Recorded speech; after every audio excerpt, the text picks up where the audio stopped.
Hey, friendo, Steve here.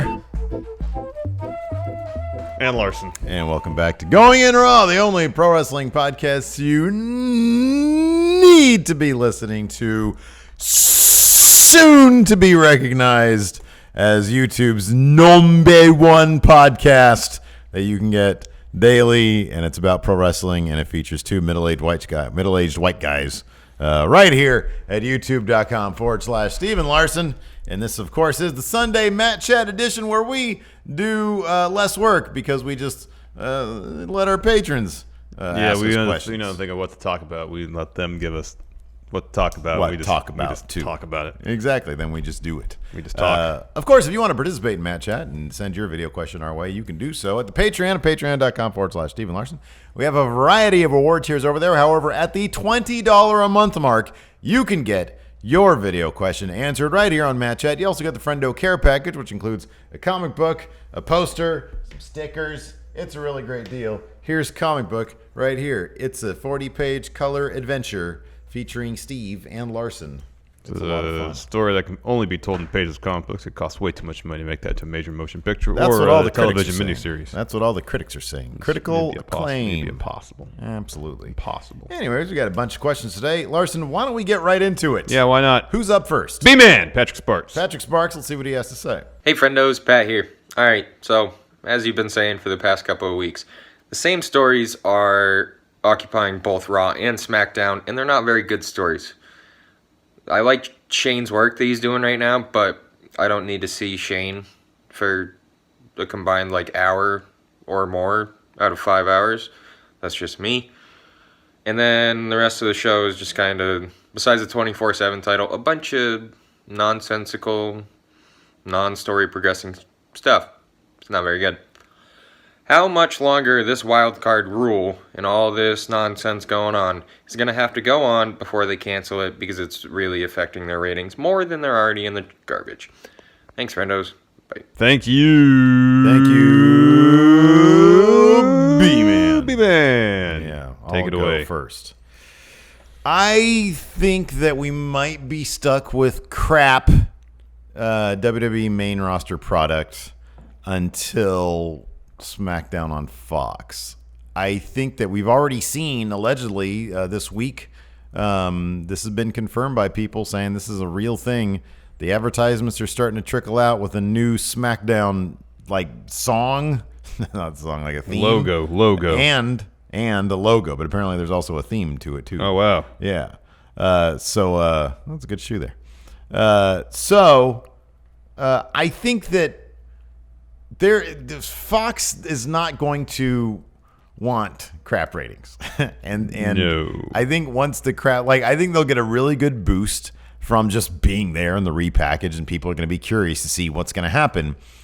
If the crap creative process is still in effect, if things do not change, Fox will make sure it changes. I'm actually kind of stunned that USA hasn't preemptively.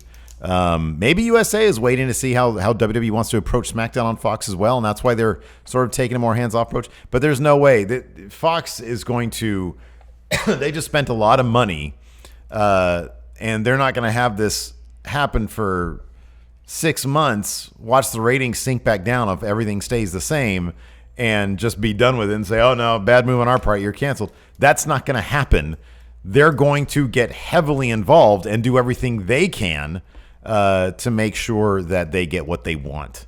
And if that means some sort of power move, struggle, I don't know. Nobody knows what these contracts look like in terms of creative control, but Fox is the one paying the big money. And if WWE wants to keep that money and keep getting paid, they're going to have to bend to their will, I would imagine. That's what I have to say. I think that we're going to be stuck with this crap until at the least October. As far as the wild card rule, that's going to be around. I fear it's going to be around in perpetuity. However, if there is some serious negotiations done and they can come upon a hard roster split that satisfies the wants and desires of USA and Fox. Some sort of Roman Reigns clone, you're suggesting? Something to that effect, yes. Then we might see the wild card rule go bye-bye. Until then, or apart from that, it's sticking around because the networks are going to want top stars on their respective shows. Even right now, I think until I don't know. I just don't know. There's so much unknown because Vince rules WWE with an iron fist. He's seemingly incapable of taking input from anybody else and thinking that their ideas might be better than his. You know what? He wants to have final say on every single thing. You know what is an entirely likely scenario that I think that it wouldn't surprise me if it actually played out this way. So Dana White has already said that Brock Lesnar is retired from the UFC. He's not coming back. WWE made him a better offer. They might try to get Brock for 40 TV dates a year for SmackDown on Fox. Maybe. If he's the head guy on SmackDown on Fox, I don't think they would quibble about having Roman Reigns there also. Maybe not. If you have that major anchor there. Well, I'll say either Brock or Ronda Rousey. I think Brock would probably be much more likely just because he... Yeah, definitely be more likely. However, either Brock or Ronda, I think, if they could get either of them on Fox. And it would cost them, could you imagine how much Brock would be like? How many you say, 40? I guess he makes high or middle six figures per appearance. I'm talking like $20 million. Yeah.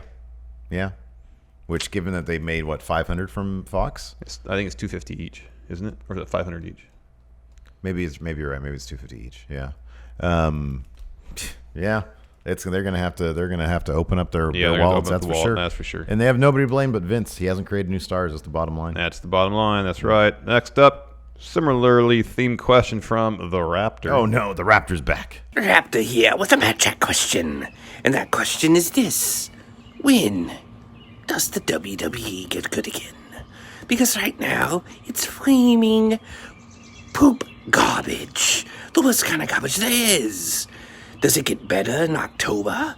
Does it get better when Vince runs the XFL?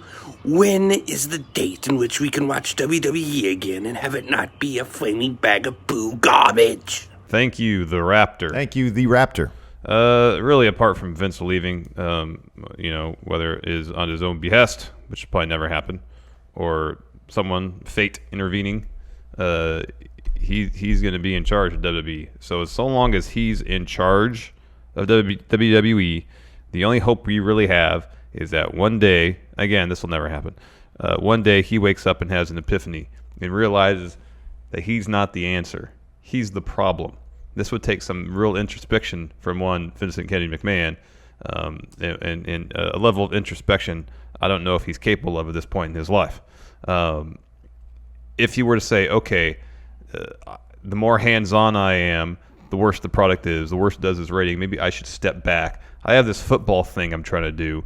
Maybe I'll focus on that for a little bit and start to delegate some of this stuff to other people. Again, is it going to happen? No.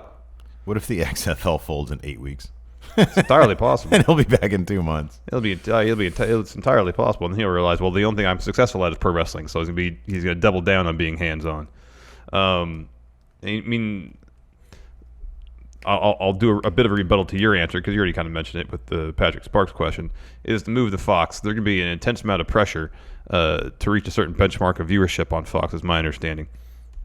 And if he can't get it done, will Fox executives step in? Chance exists that's the case. However, they don't know, as far as I know, anything about professional wrestling.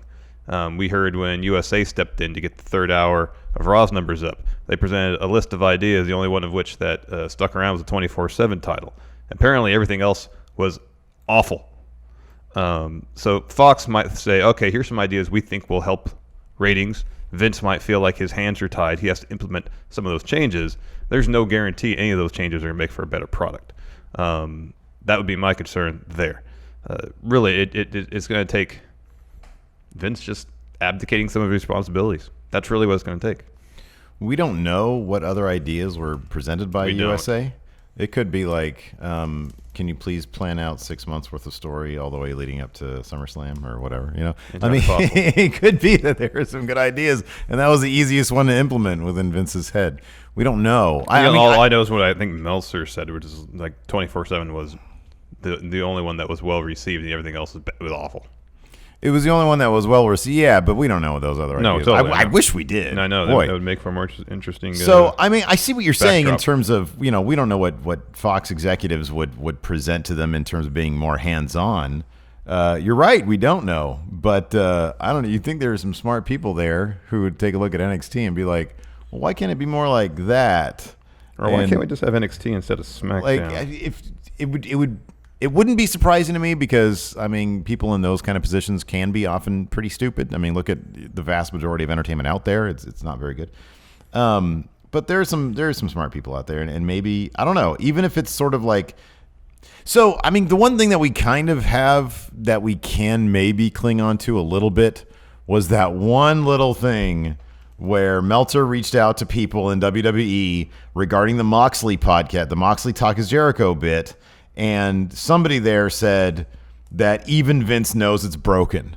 Everybody seems to understand that it's broken, including Vince, which could mean that we might get some change. I mean, look, it was literally a couple weeks ago prior to this wild card rule thing that that SmackDown was okay on a week-to-week basis. No, it's really pretty good, yeah. It wasn't what it could be, but it was entertaining enough. It was enjoyable enough. And it's vastly superior to what we've seen the last 2 weeks. Yeah, and so it wasn't that long ago that it was okay. And maybe they just, maybe Vince will understand that there's. I mean, what you're saying is right. Like it's not going to get better. I wouldn't go so far as to say it's not going to get better until Vince steps down. It would get better if Vince steps down. I'm saying we all know that. Everybody knows that. But I think that it probably could get better with Vince still around. It's just it takes the right amount of pressure and it takes the right kind of pressure, namely in his pocketbook, namely in the stock price of the company. That kind of pressure will force him to change things. Whether it will be for the better or not, I don't know. But any change right now seems like it'd be a decent one. So the answer is I don't know. I mean, if Vince stepped down, it would get better. Does him being there preclude it from being better? I don't know. I don't think so. I think that we could see improvements. I mean, for one thing, slash that writing staff in half, break it up in half, and put Triple H on one brand, put, I don't know, Road Dogg on another one. Oh, you didn't and know? Just have Vince oversee things as opposed to micromanage things. Mm-hmm. Yeah, he needs to take a step back in some capacity. But, will he ever admit that? No. Probably not. No. Probably not. Next, Joshua Martinez.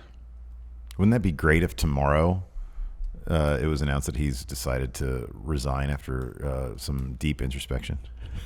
Oh, man, that's hell freezing. And then this goes up on Sunday. That's hell freezing overtime. Sorry, go ahead, Joshua Martinez. Hey, friendos. Really obscure question this week.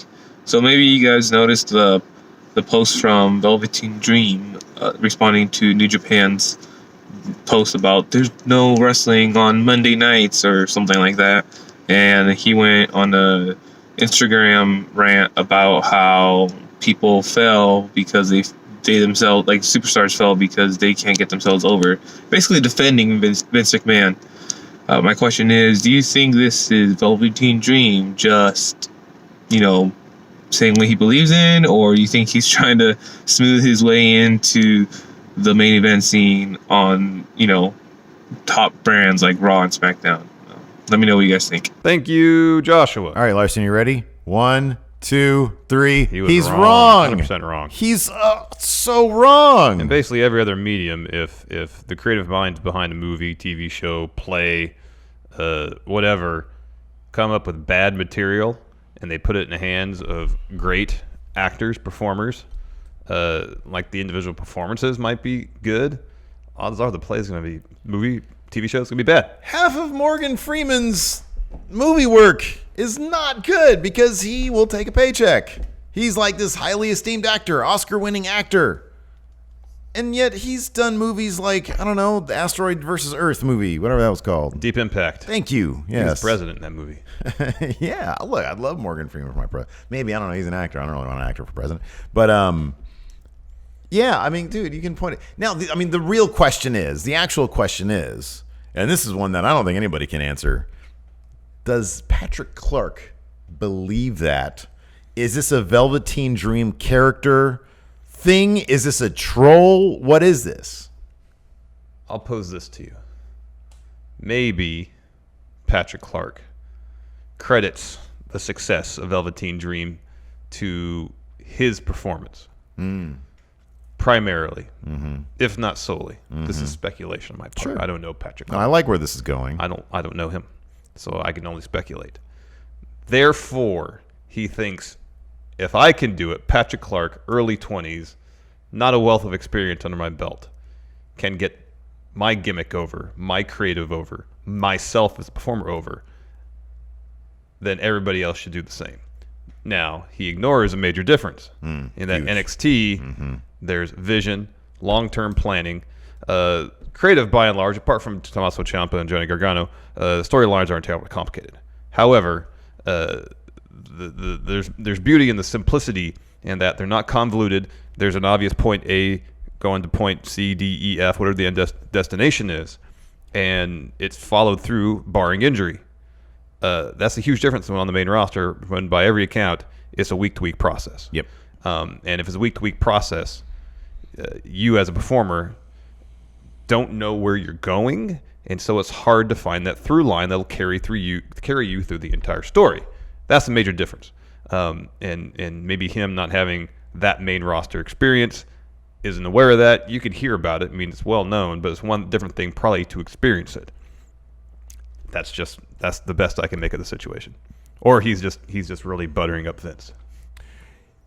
Or it could just be a strictly character thing. I don't know. Well, there's no saying it's not All the above. in character buttering up Vince, understanding that it's probably wrong. There's a little bit of trolling there. Oh, yeah. But also, he is very young. He hasn't had a lot of time he didn't spend a lot of time in the independent ranks before he was in WWE. He has been sort of given the ball that he's run with. And he's in a really, really strong creative environment with NXT. So, it might be completely different for him when he goes to Maine. I don't know what it is. It seems I would tend to think that. I mean, he's been known to troll people before, so it's not outside the realm of possibility. I would tend to think that whatever the intent of the IG story was an in-character Velveteen Dream, half troll, half buttering up Vince. With a sprinkling of, look what I did. Yeah. And, I mean, there might be some stuff that he believes. I mean, I don't know. Maybe he's a young dude. People, they learn through experience. Maybe he doesn't realize that they're. I mean, what did he say? The prequels were. Didn't he say like the original movies were good and the later movies are crap or something like that? I don't know. He said something like, I don't know. I forget what I thought he said. I don't know. In any event, because I read through it, and I know one of the points he made was, you know why the current Star Wars movies are crap? Because they got bad actors or something like that. Yeah, something like that. And it's like, no, man, no, that's no. So I don't know. The Velveteen Dream, for whatever else, the Velveteen Dream, the character, apparently doesn't have very good taste in movies. Seemingly doesn't. No. Anyways, moving on. Interesting Next. guy, though. Yes. Next, Christopher Ramprasad. Hello, Steve Larson. So my question is, what match are you excited for the G1 with Jon Moxley? I'm excited if he fight Ishii.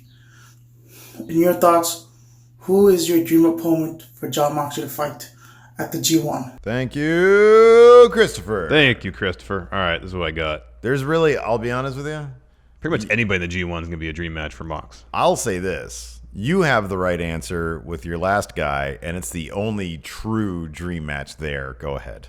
Well, I'll build up to it. Okay. I think Mox versus Tetsuya Naito would be an interesting clash of personalities. Yeah, sure. Naito's not afraid to get his hands dirty a little bit. Sure.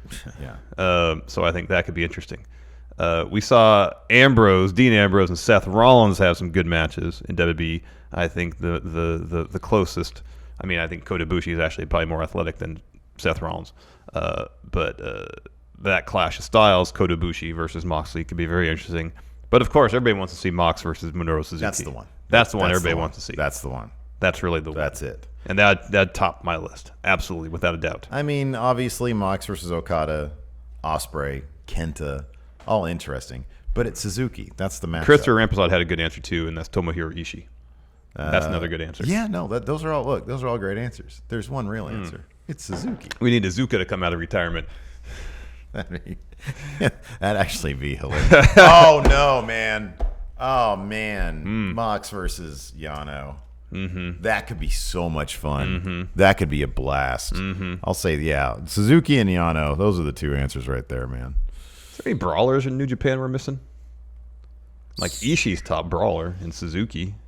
But Suzuki has, the fight background. Mm-hmm. Yeah. Let's try to think of other brawlers. It's not really. I think Jericho's prime brawler there right now. They'll probably save that match. AEW probably want to save that match for themselves, but you never know. Zack Sabre Jr. versus Moxley would be an interesting matchup. Mm-hmm. See how Mox deals with getting tied up in a pretzel. Mm-hmm. But no, man, it's Suzuki. That's going to be a killer matchup. Oh, and I'd love to see the Yano thing. That'd be funny. That should be a blast. Mox seems like he's having a lot of fun right now. That's true. Next, got a question from the Chad. The Chad. Howdy, friendos. The Chad here again with another Matt Chat question. Undertaker Goldberg Super Showdown. That was a bit of a clusterfuck. My question is, other than that one, what other matches would you consider to be a colossal dumpster fire? Cheers, guys. Too sweet. Hearty handshake. Thank you, the Chad. Thank you, the Chad. So we actually have a count out coming up Saturday. Yesterday. Okay, it was yesterday. Yeah. So there you go. You can check out. But those were all very specifically WWE main event dumpster fires, basically. Pay-per-view. The most shockingly bad pay-per-view WWE big matches, which I think Goldberg Undertaker definitely deserves to be ranked as high as it is. Yes. What's SmackDown's viewership? 1.9. Down about 100,000. I'm sorry, 1.9 average? No, 1.9 million average, yes. Really? Yeah. Oh, my gosh. Got a 0.6 rating in the 18 to 49 demo. Wow.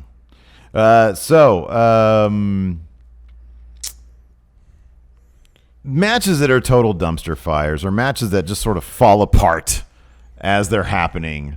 And I can't think of a better one. You basically took my answer that I would have had. But this is a great 1A, 1B situation. It goes back a long ways. Bruiser Brody versus Lex Luger in a steel cage match when Bruiser Brody decided to stop playing along. It no longer was fake for him, and Lex Luger realized it and got the hell out of Dodge. Yep. And never looked back. He went straight to Jim Crockett Promotions because that's where he was headed after this match, and became the narcissist, the total package, the Lex Express. Yeah, that we all know and love. Yeah, love with the question mark. Yeah. Bruiser Brody, Lex Luger. You can find it on YouTube. It's hilarious. It is hilarious. It's so great. Because Bruiser Brody is not selling anything. And Lex looks very scared. And then before you go with yours, I'll just mention a couple that was on that list yesterday. Hogan Sid. It's like they just learned how to wrestle. Yeah, it's so great. Probably the biggest dumpster fire of all time. Big dumpster fire. You mentioned this later on. There's two of them. There's obviously the Montreal Screwjob. Yeah. And there's Hogan HBK. Yeah. Hogan HBK, again, one of those matches where both guys, HBK did not go there to have a real match. No. He went there to embarrass Hulk Hogan. Yeah, and it's fantastic. Yeah, go ahead. Yours is great, though. Oh, it's Warrior Hogan at Halloween Havoc 98. We said this several times. It's like they're wrestling two different matches. They have completely different agendas. They are not on the same page. It's a train wreck. Another one that I thought of. Everybody talks about StarCast 97, Hogan and Sting.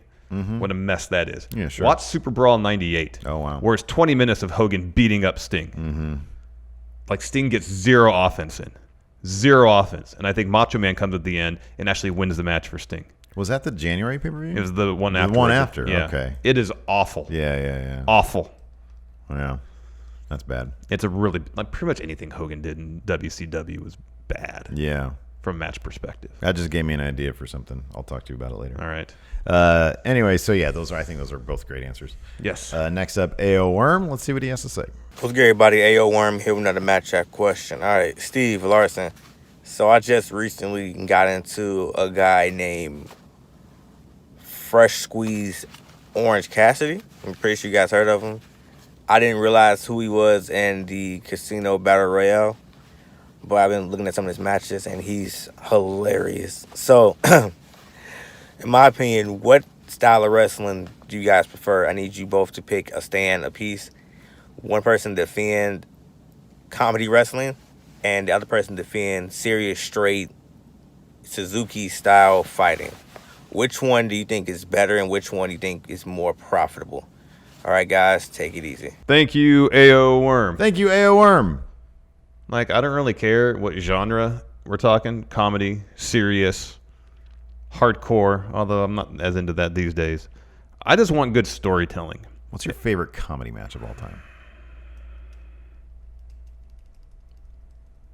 Wow. I don't know. Does anything come to mind for you?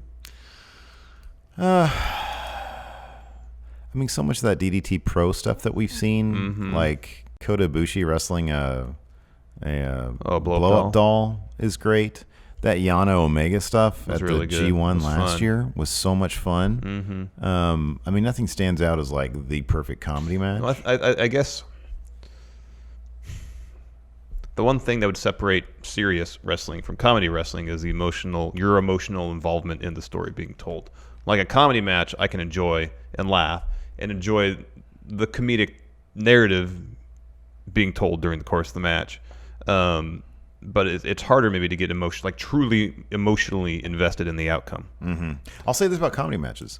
They are the perfect gateway. Yeah, totally. For people who aren't into wrestling to understand it immediately, Yeah. you can show them any of those like DDT Pro matches, any of the Yano stuff.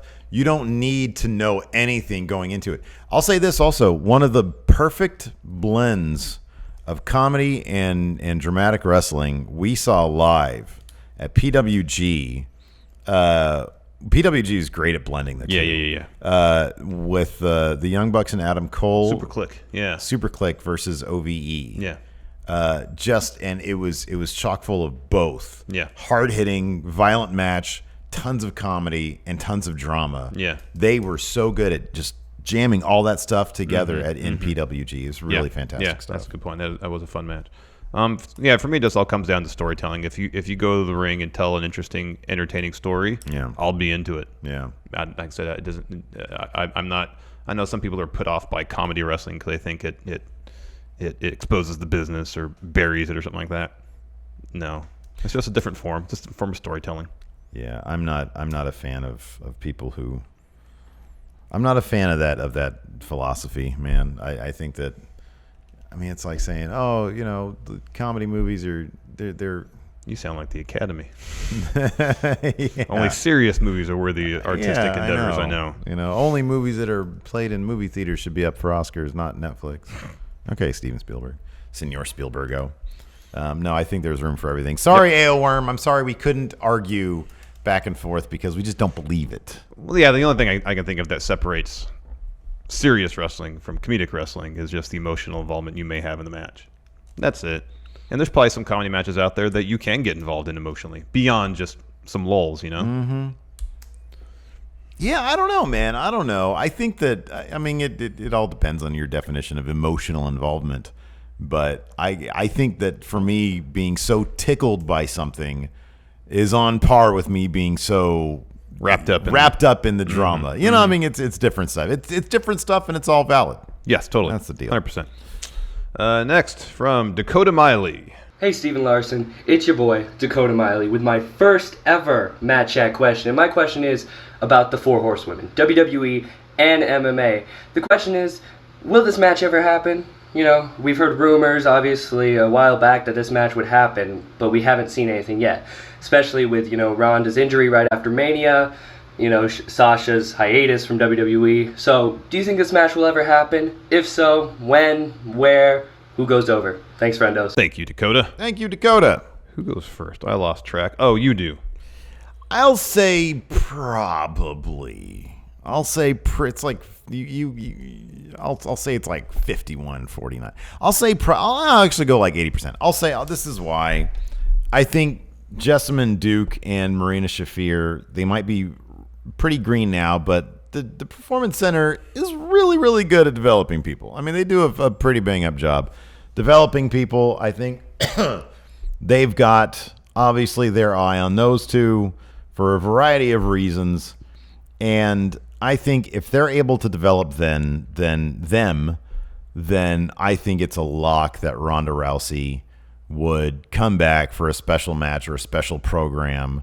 You know, it will be years from now because it's not like Marina Shafir is like, you know, a prodigy or anything. You know, she's not like it's not like she's taken to it super quick, you know? Jessamine Duke she's got a very unique look to her. She looks like a badass. And she seems to be taken to it a bit quicker than Marina Shafir. But if they pour everything they have into developing those two, I think that they'll be able to get to a point where they're serviceable. At least, maybe even they can make stars out of them if the fans are if they show that they've got some chops, the fans will get into it. And if that happens, that's going to be key. If that happens, then I think Ronda Rousey would absolutely jump at the chance to do that. That's the one X factor. Do you think that's the one X factor? I think there's a lot of variables. We don't know for sure that Sasha is going to come back or wants to come back. I would think anybody else on the WWE side would be game for that match. You mentioned Marina Shafir and Jessamine Duke. They're both huge variables of how quickly they can acclimate to the pro wrestling industry in NXT, much less a huge stage like a major pay-per-view or WrestleMania. And then you get Ronda Rousey. You know, she apparently went off to go start a family, and you know, after becoming a mother, she may decide, you know what, this is what I want to do now. I want to stay home and raise my child or children. And I had my year of pro wrestling, and I'm done with it for now, or maybe forever.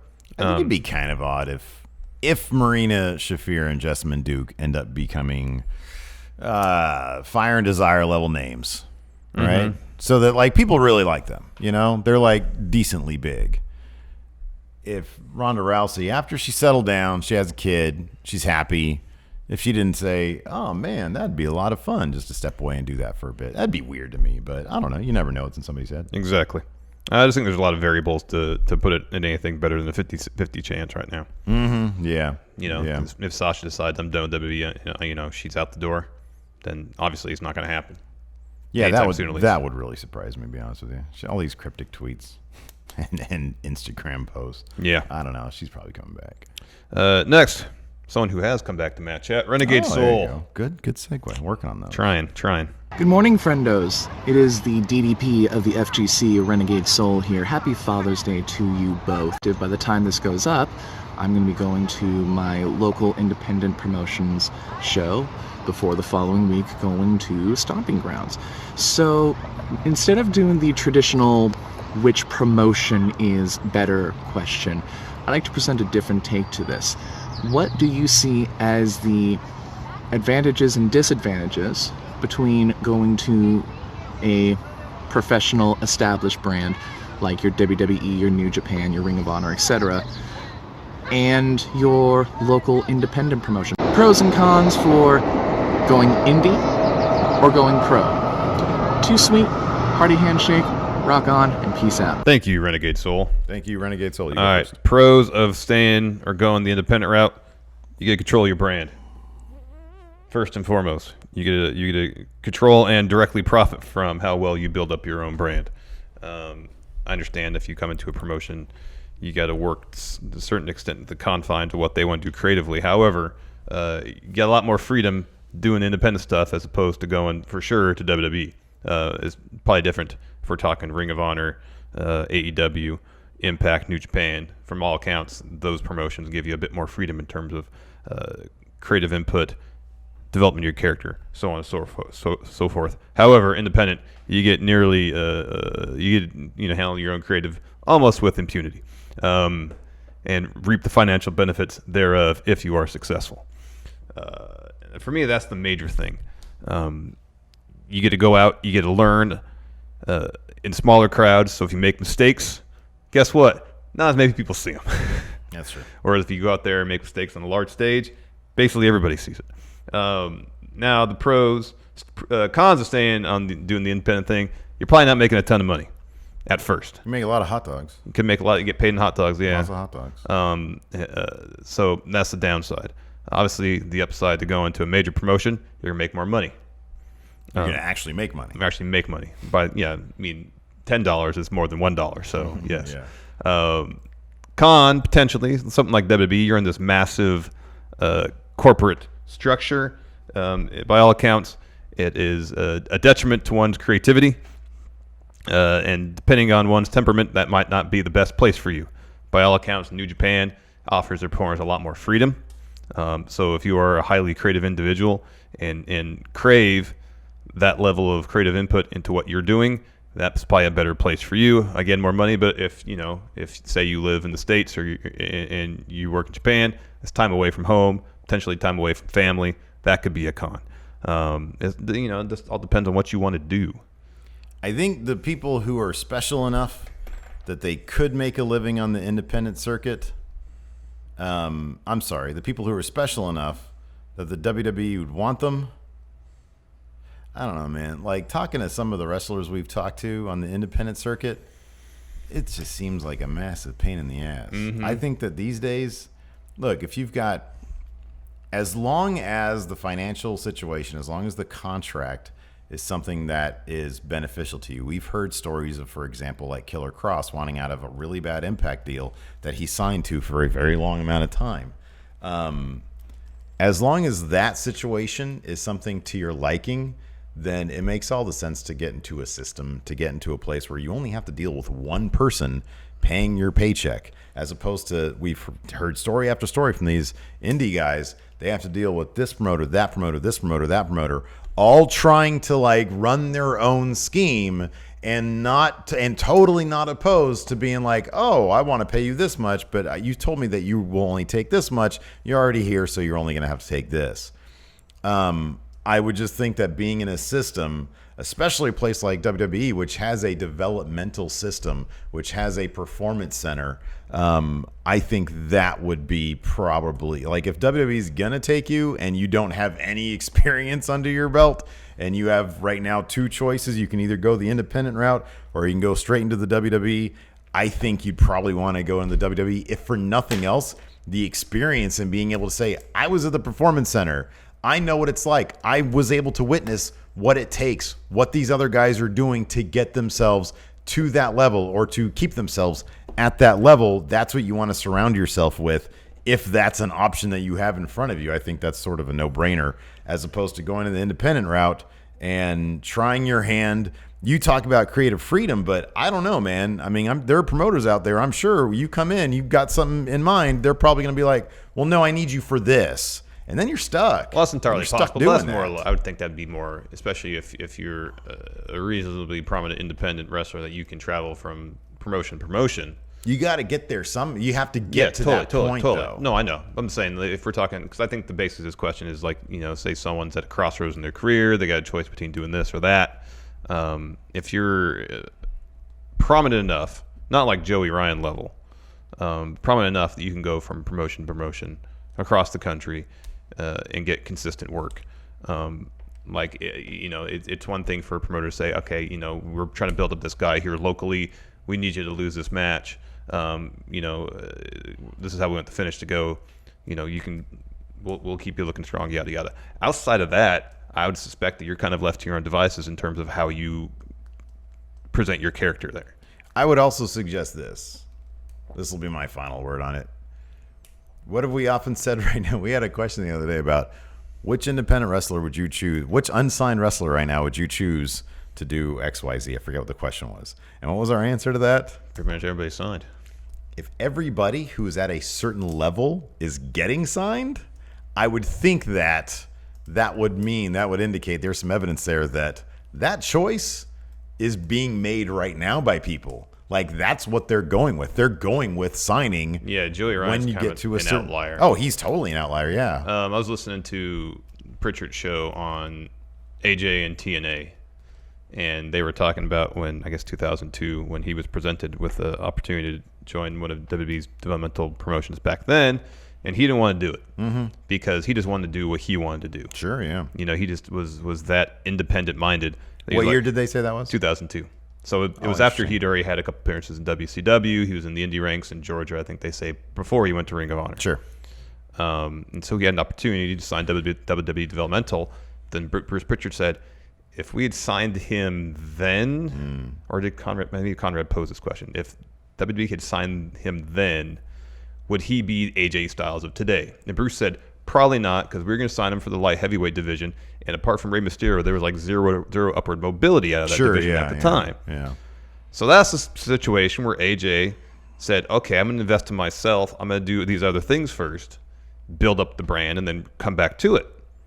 A long time ago. It was a long time ago. It was a long time ago. Things are way different Oh, now. absolutely. But, going into the structured situation of WWE is just not for everybody. Yeah. Go be a young lion instead. Hell yeah. Next from Becca. Guys, this is Becca with my very first Matt Chat question. So my non-accidented Mexican boyfriend and I watched Dominion this Saturday, and it was totally awesome. And I told him how you guys ranked Okada dollars as the highest wrestling currency. But what we really want to know is, what's the exchange rate? Too sweet. Hearty handshake. See you later, guys. Thank you, Becca, and welcome to Matt Chat. Welcome to Matt Chat. All right, Larson, let's do some math here. Don't put that in your head, and don't put it in your front area. Keep that one safe. Gosh darn it. Getting your head grease all over. Well, this is 100,000 Okada dollars. Yeah. So we keep on calling this a single Okada. This is 100,000 Okada dollars. Yeah. I don't know if anybody's ever actually produced a single. Is there a denomination that goes down? It's the green one. That's a 10,000. I can't tell. Regardless, that's 100,000. I believe Okada is like the Okada dollar is the most valuable currency on this planet currently. Yeah.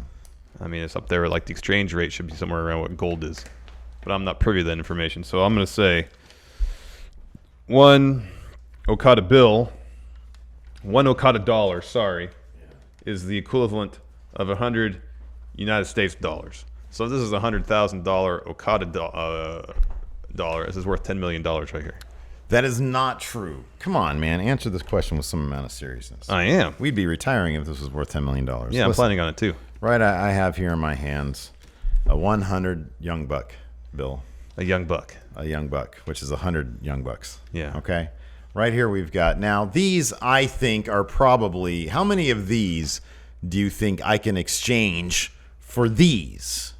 Well, if we're talking purely about the numbers listed, it'd be 1,000 of those. No, but these are difficult. So there's only one Okada. Yeah. And really, the Young Bucks are a singular act as They're well. a single entity, yeah. So sort of like, would you agree that in the realm of singles professional wrestling, he's up here, and in the realm of tag team wrestling, they're up here? Yeah, absolutely. However, the problem with that is tag team wrestling is kind of down here in the grand scope of wrestling. But they're trying to make it up there. But they haven't yet. They're in the might process. one day. They're in the process. They might one day.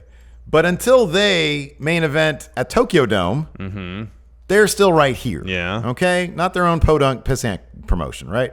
So this right here podunk, huh? is pissant also, is worth more than this inherently. So basically, Okada dollars, so like 100,000 Okada dollars is worth, you would need like 10 of these. Maybe. So that's here 100 of them. Well, I didn't realize this is actually 100,000 Okada dollars. That got me confused. All right. So if one Okada dollar, so a single one of these. No, Yeah. that's good. I'll stick with that. All right. A single one of these. If there was a single Okada dollar, this is a $100,000 Okada dollar. Yeah. A single one is worth 100 Young Bucks. All right. Okay. What's this worth compared to this? How many of these would I need So you for said this? a single Okada dollar is worth This. is worth 100 This. Young Bucks. Yes. So you got to multiply that by 100, I believe. Okay. No. Yes. Wait.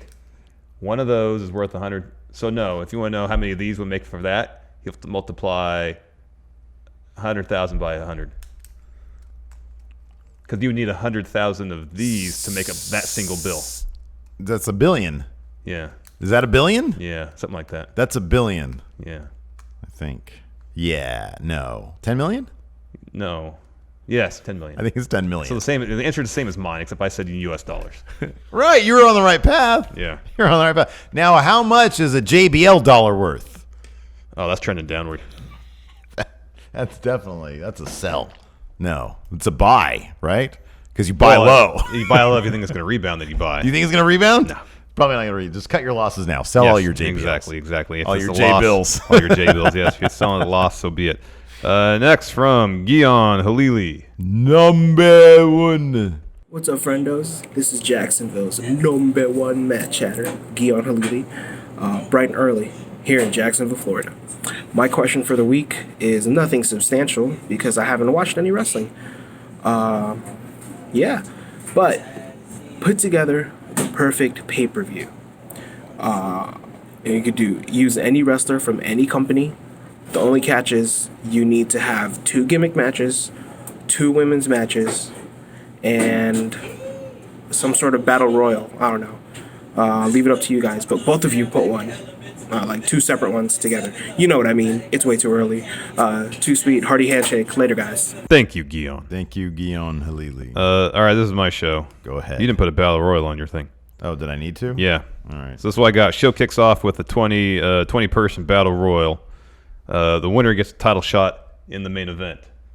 I have here Seth Rollins wins that, but if I thought about it more, I might have reconsidered. First match on the card is a chop match between Minoru Suzuki and Walter. Okay. That means you can only use chops. Oh my God, that's terrible. Only use chops for the whole match. That would hurt. Yeah. Next, tag team match. Everybody wants to see Young Bucks versus the Revival. Give us this match. Next, first women's match. Toni Storm versus Tessa Blanchard. Okay. May have happened at some point. I don't know, but I'd love to see it. Sure. Next, I want Brock Lesnar and Matt Riddle in a shoot MMA style match. If Lesnar loses, he has to retire. I like that, and I like the Walter thing. Continue. Next, Kenny Omega versus AJ Styles, no holds barred. It's a match that they want to have happen. It will probably never happen. So let's see it happen. I wonder if AJ's too old for that now. Could be. Then Asuka versus Io Shirai. Okay, that's good. I think that'd be spectacular. All right. Main event, greatest wrestler in the world, Kazuchika Okada taking on WWE's finest, Seth Rollins. Okay. Listen, I got this. Here we go. We kick off with a battle royal. There'll be like 5 people in it. An over 7-footer battle royal. You got to pull it from a lot of places though. Like Shaq has to be in this thing. You have to also, it has to be kayfabe 7-footers.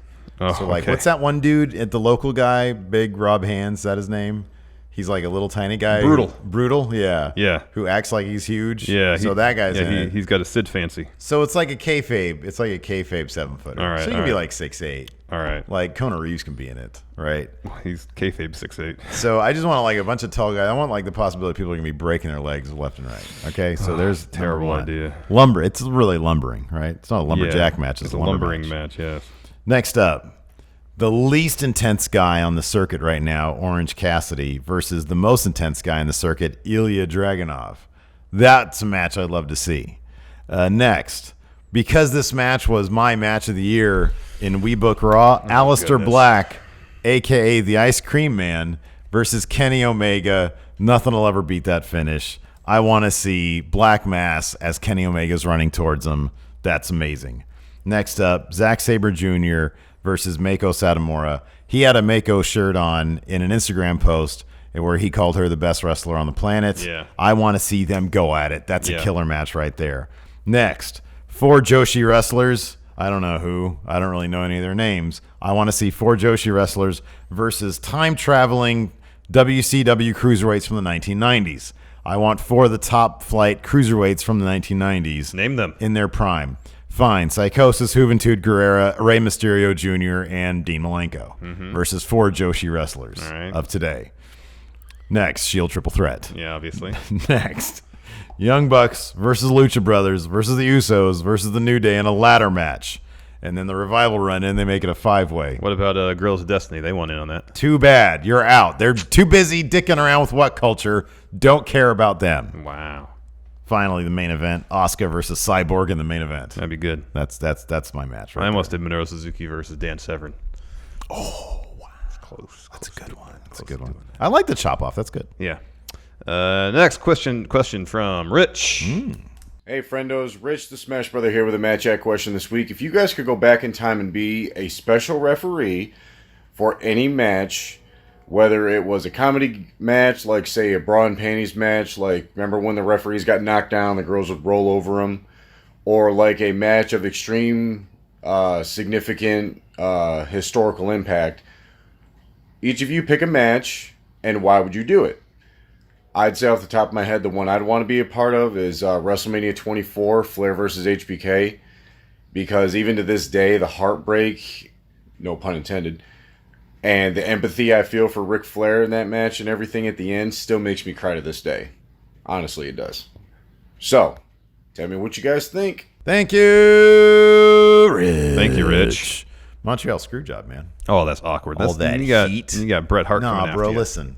Here, so I'm gonna suppose that this question involves time travel because it's which match would you want to go back in time to ref, right? So Brett gets in there. Brett, listen. Brett, listen to me. They're gonna screw you over. Vince has a gun to my head, basically, metaphorically speaking. He's got a gun to my head. He's gonna put you in the sharpshooter, Brett, and then I have to ring the bell. Don't let him put him in the sharpshooter, Brett. Oh, wow. That's what I would do. Wow, you're going to change I'd history. Clue him in. You've never heard of the butterfly effect, have you? I'd change history. I love butterflies. What about them? Oh, gosh. They affect me in a way, positive emotions. You gotta do some research on that, man. I like your answer. Would you be openly laughing at this match? Hell Larson? yeah, I would. Hogan, HBK, SummerSlam. Every time HBK oversells and embarrasses Hulk Hogan, I'd be dying laughing. I'd be cracking up. I'd be rolling around the mat laughing. Oh, my belly would hurt so bad from laughing so hard That'd be at awesome. Hogan being publicly humiliated. Did you too sweet HBK? I've never seen him, apart from like the Hall of Fame, like in the ring, he never too sweeted, did he? You even remember NWO, did he too sweet then? Did they not too sweet at the curtain call? The curtain call? I think they just hugged. Yeah, they just hugged. They didn't do the too sweet in the middle because there? X-Pac wasn't there. He's the man that brought the too sweet to them. Turkish wolf. Yeah. Yep. Oh, I'd too sweet him. I'd be like, good one. You made him look like an asshole. Yeah. And be like, I know, I'm great. I'm not too sweet, so probably not. Anyways, Andy Nero's got a question. Hey friendos, Andy Nero here with a match chat question. I've just tagged Steve here in a Facebook Friendoverse poll that I started a couple of days ago. And the challenge for you guys is to power rank the special NXT takeover entrances. Things like Shinsuke Nakamura's violin entrance, Bobby Roode's piano entrance, and all the demon entrances, all the different ones. Power rank all of those, and see what you think. Take care. Bye. Thank you, Andy Nero. Andy Nero. Go ahead. I only have two. I only have three. I Yeah, took one of them I don't from you. remember like a lot of these.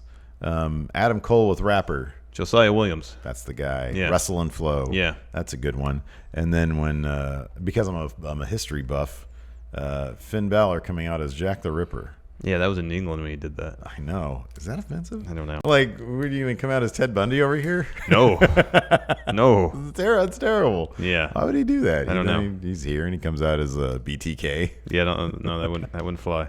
Probably not. For me, my favorite, probably because I was there, was Bob Roode and his debut at NXT Brooklyn 2, and he was on that platform. Yeah, that was pretty great. And those lights, oh man, that was reflected off his robe That's a and good one. song and everything. Terrific. Wow.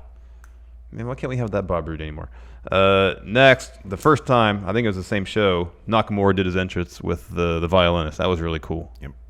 And then, Adam Cole with Josiah Williams. Mm-hmm. Yep. That was really good. Yeah, that was really good stuff. Yeah. Those are my three. Like what's the equivalent that we have to Jack the Ripper? Like H.H. Holmes? Yeah, I mean, everybody knew who that guy was. I mean, that's part of the allure of Jack the Ripper is, it's mysterious. I don't know who he is. If it was just like some dude who straight up had a name and everybody knew who he was, probably wouldn't be as romanticized. No. You know? No. Didn't they just figure out who Jack the Ripper was? I read that, but then I read there was some dispute over that. Of course there's going to be a dispute over it because, I mean, it's like an inexact thing, isn't it? Well, DNA is pretty spot on. Yeah, and that's not how much is broken down in the I have no 100 idea. years or so as it's happened. I do not know. I don't know. do not know. Don't know. I do know that Taco Dan's got a text question. I love Taco. This is what he has to say. Power rank these wrestling families in order of importance to the wrestling business today and in the past. These are the names he listed, the families he listed. The Rhodes, the Anoa'i, the Hart family, the Funk, and the Guerrero family. Mm-hmm. You want to go first? Yeah, man. It goes like this. Number one is the Colognes. They gave us Primo, Epico, and Carlos. Carlito. That's a joke answer. Now, for me, I think it goes the Hearts. Because, I mean, the Hearts generated several Like a bunch of freaking, like they had the Heart Foundation. Holy moly, that's and they trained hella people. Yeah, that was like a freaking factory, man. That dungeon. Then the Funks, because like without the Funks, we didn't have death matches. And then I'd put the Rhodes. Then I'd put Anoa'i, and then I put the Guerreros. That's in North America, though. Like obviously, if you're Impact in South or Mexico or South America, Central America, you're looking at the Guerreros. I put the Rhodes family first because Dusty was a huge star in the 70s. Sure. He was a booker, post-wrestling career. Nothing, baby. But yeah, he made Oz. Yeah, no, he did some good stuff Nash too. would disagree with he you, brought RoboCop into the wrestling business. And now today you got Cody, who is taking over where his dad left off in terms Architect, of being an entrepreneur, starting his own wrestling company, helping book it. And then Dusty seems, apart from Kevin Nash, pretty much universally beloved. He was widely influential during his time at NXT, helping talents there develop their promo skills. Mm-hmm. And it's going to be interesting to see what Cody does. Because if it was just kind of like, question is, order of importance in wrestling business today and in the past. I think today you got to give the edge to the Rhodes family. Then I'd say the Hart family, same reasons you did. Stu Hart ran Stampede Wrestling up in Calgary, trained a ton of people. There's Brett, there's Owen, and there's the wrestlers who married into the family, Davey Boy, Neidhart, their kids. Impressive wrestling pedigree there. Anoa'i next. I mean, the family tree is large, includes a lot of champions, a lot of Hall of Famers. Then the Guerrero family. Gory Guerrero, a legend in Mexico, from my understanding. He used to be tag team partners with El Santo. See. That's how impressive Gory Guerrero was. He also invented the camel clutch and the Gory bomb. And, of course, his youngest child, Eddie Guerrero, one of the greatest of all time. And then I put the Funks last. Oh, wow. Not as any sort of disrespect, because big time. Terry Funk, legend. Dory Jr., former NWA champion in his own right. And their dad won some championships and had a promotion in Amarillo, Texas. I know Dory has trained a bunch of people. I just don't think the family is like, in terms of literal, I guess not, it's not totally true, but I don't know. It doesn't seem like, in terms of number of family members, is as large as some of the other. I know the Rhodes family is pretty much 3 people, but nonetheless. Yeah. And Brandy now. True, Brandy. Yeah, and Pharaoh. Pioneering dog wrestling. True. Finally, Luis Areza has this is a text question. Correct. Right? Yeah. If you were starting a wrestling promotion, who would be your head booker / writer? Who would you have for their team? So we're going to do a draft. Okay. Let's flip a coin. Who gets first pick? I have coin here. You can call it. Heads. Within my reach. This washer have different sides on it. Here, paint one. Paint a side on it. I'm going to write an H on it. That's going to stand for heads. Heads. All right. I didn't flip. You didn't even flip it. That was a terrible flip. Tails. No one called it, though. Call it. You're supposed to call it. Tails. It's heads. I get first pick. Well, it was tails in the first place. Well, where's my cheat sheet? I'll take Triple H. Okay, fine.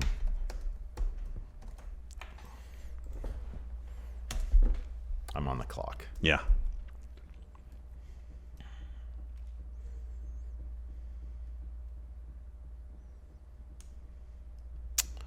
I'm going to go with Cody.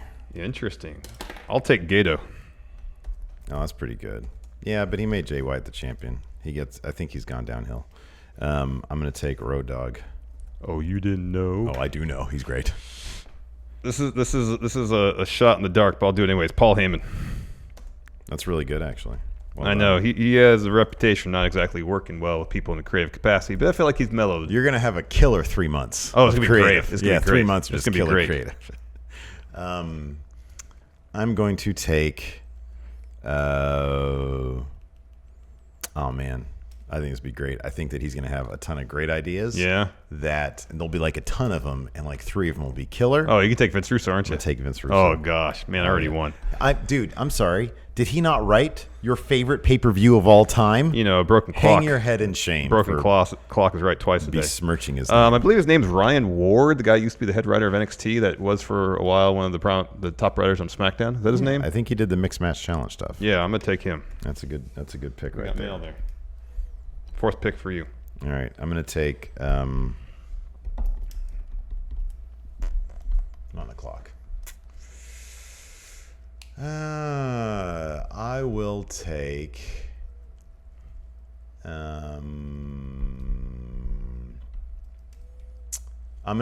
is outside the box here. All right. Right now. I like that. All right. The voice of reason in the current modern wrestling landscape, a guy who has via his podcasts interviewed the keenest minds in the wrestling industry. I'm going to go with Conrad. Oh, I think Conrad Thompson would be a terrific wrestling mind. Yeah. He questions the mistakes and weird decisions of wrestling past, such as why did they bring Hogan back at WrestleMania 9? Yeah. Yes. And he's unrelenting too. He wants to get to the bottom of things. He asks the hard questions. So this might very well sabotage my draft, but I think I need to add a bit of a wild card to my writing staff. Is it going to be Vince? No. It's going to be Vampiro. Yes. That's awesome. Oh, wow. I think you won with that pick. You get two more. Okay. Let's see here. Oh, man. This is going to be great. I'm going to go with Kevin Sullivan. Oh. Well, then hold on. I get a pick. Oh, yeah, sorry. I'm going to take Super Dragon. Oh, that's good. PWG guy. The creative mind behind PWG. Oh, and here we go. This is it. Man, I won. Look at this. This is like my NBA dream team from the other day. Bully Ray. Oh, gosh. Oh, yeah. Enzo's coming in. Allure. Exel. Allure getting pushed. Allure pushed to the moon. Yeah. Oh, man. What a recipe for disaster. Yeah, man. You got stomped in this draft. I like three of my names: Cody, Road Dogg, and Conrad. Those are good. That's my brain trust. Kevin Sullivan, he is a whiz at TV production these days. Yes, my understanding. So I'm going to keep him, and I'm going to fire on my first day Vince Russo and Bully Ray. All right, who are you going to replace him and with then now? nobody. That's my brain trust. Oh, I don't need a million cooks in the kitchen, man. Cody, Road Dogg, Conrad Thompson, and Kevin Sullivan. No way, man. Triple H overseeing Gato, Paul Heyman, Ryan Ward, Vampiro, and Super Dragon. Dude, get out of here. Again, this is what you always do wrong. You're always wrong. This is what you do. Your first three names all need the ball. They all need the ball. Yeah. You think Triple H is going to listen to it? No, man. Hell yeah, man. He's going to listen to Gato. Look at the success he's had in New Paul Japan. Heyman's going to be gone quickly. That's fine. I know that. I know that's a rental. Gato's really good, though. I know Paul Heyman. He's just be there for 3 months. Yeah. And then he's off. He'll sign with another team in free agency. I understand that completely. Yeah. And that's fine. Yeah. Because those 3 months will be great. Oh, man. All right. Sounds good. Ryan Ward's used to working under Triple H. That'll work. Maybe. Yeah. Super Dragon will be there just to help book the matches. Yeah. Like the actual quality of the matches. Because, PWG, the best. Mm-hmm. The best. Absolutely. Vampiro, I'm not sure. But it's going to be something. You know what I'm going to do this. I'm going to fire everybody now, except for I'm going to bring back Vince Russo. And Conan. And Ray. Oh, and Conan. That's my dream team. There you Vince go. Russo. Oh, and of course, Jim Cornette. Oh, gosh. Man, fist fights breaking out in the writer's room between Cornette and Russo. Yeah, I'm just going to fire everybody but Vince Russo and Jim Cornette. There you go. That's a dream team. No, your right company's there. going to implode in the first week. In the end, I'll just have me, and that's all I need. Oh, there you go. That's all I need. W Steve W. I'll text you, be like, hey, how do you think I should book this? Hey, can you ask Paul how I should book this? Can you add Trips how I should book this? Yeah. Anyways, thanks everybody. We appreciate it. If you want to be part of Matt Chat, you can do that at patreon.com/Stephen Larson. Till next time, we'll talk to you later.